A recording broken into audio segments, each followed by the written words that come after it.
女星大牙、周宜霈因打羽球结识小7岁的教练男友，两人交往1年，见过双方家长。抱持不婚不生主义的她，近日在节目中谈到与另一半对未来的共识。她说自己是独生女，父母年纪很大才生下她，因为年纪差异太大，亲子间沟通不良。过几年后如果生小孩，不就是又制造另一个我和我妈吗？强调不会先有后婚，与男友一直都有做好安全措施。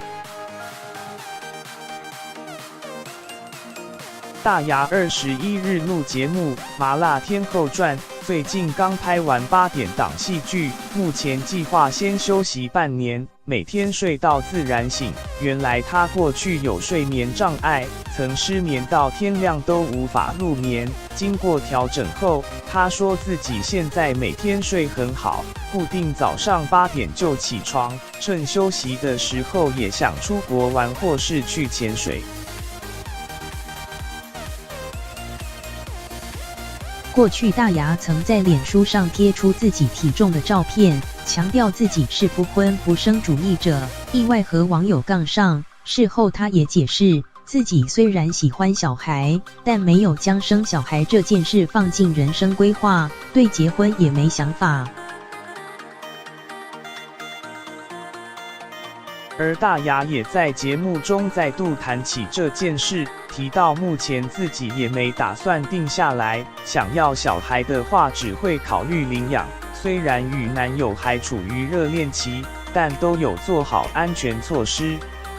大牙说：“我是独生女，小时候爸爸做生意投资失败赔很多钱，而且爸妈很晚才生我。我跟我妈年纪差3轮，有时候跟我妈讲完电话真的会很火。为什么老人这么难沟通？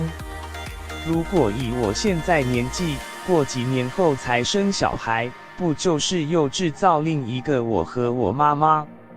提到目前与男友租房同居，房租1人1半。虽然之前有想过买房，但台北的高房价让他难以下手。